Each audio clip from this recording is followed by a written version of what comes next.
حرية سلام وعدالة والثورة قرار الشعب.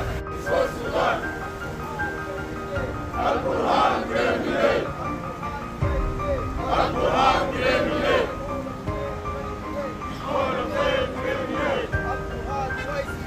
القرآن وICC. القرآن وICC. الكتاب وICC. Peace and justice. Peace and justice. Peace and justice. Peace and justice. Peace and justice for Sudan. Peace and justice for Sudan. Peace and justice for Sudan. Peace and justice. Peace and justice. Peace and justice. في واسم شباب ليون، أحرار ليون وأحرار السودان، في البدء أتقدم بالشكر للمشاركين في محادثة جنيف، الأمم المتحدة، الاتحاد الأفريقي وسويسرا والسعودية ومصر والأمارات، وإذا أسمن دورهم وسعيهم الحثيث لوقف إطلاق النار. ولا يفوتني أن أشيد بدور قوات الدعم السريع في تأمين قافلات المساعدات الإنسانية من معبر أدري الحدودي لمعالجة الأمن الغذائي في جميع ولايات السودان في الوقت الذي تعيش فيه البلاد وضعا إنسانيا شديد الصعوبة. ندعو القوات المسلحة الاستجابة للنداء السلام، عدم مشاركة الجيش في مباحثات جنيف، مردها حكم النظام القديم على القيادات العسكرية. At time when the international community is making tremendous effort through meetings in Geneva, Switzerland, where the Sudanese people are placing their hopes on the negotiation mediated by the United States, the Kingdom of Saudi Arabia and Switzerland, with the participation of the United Nations, the European Union, the African Union, and the IGAD, aiming to reach an agreement between the warring parties to cease fire for humanitarian purposes, open safe corridors for humanitarian aid, and preventing more than 25 million Sudanese from falling into the trap of famine, with which all UN agencies and many international humanitarian organizations have warned about. Despite all this, the Sudanese army and its supporting militaries, in a reckless and during the ongoing sessions of participating delegations in the negotiation, continued their random and deliberate bombing operations by the army's aircrafts. The army targeted innocent civilians in the cities of Al-Dain, Al-Hisa, Al-Tuwaisha, Durman, Mbadda, and Al-Kuba on August 20, 2024.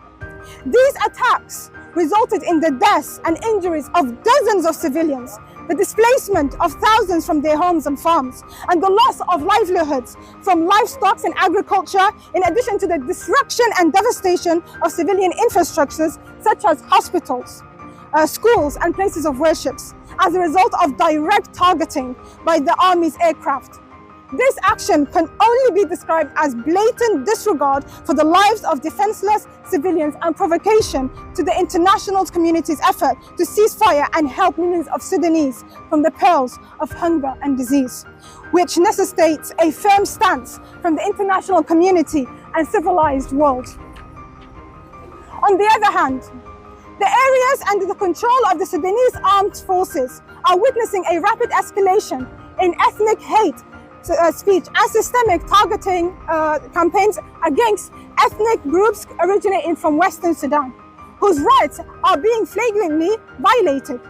These violations include extrajudicial killings, arbitrary arrests, severe torture, degrading treatment, unfair trials and arbitrary sentences, enforced disappearance, and the confiscation of money and properties, including means of production, particularly in gold-producing areas in Northern and River Isle. Additionally, security and military intelligence agencies are targeting human rights defenders, peace advocates, and those working to feed the hunger, alongside politicians calling for an end to the war and the return to civilian democratic ruling. Your Excellencies, in light of the above and considering the magnitude of the disaster and its severe impact on international peace and security, we respectfully request you to take the following actions. Number one, immediate enforcement of United Nations Security Council resolutions on the arms of embargo in conflict areas in Sudan. Number 2, the immediate imposition of no-fly zone across Sudanese airspace to prevent its targeting and killing civilians and destroying vital infrastructure.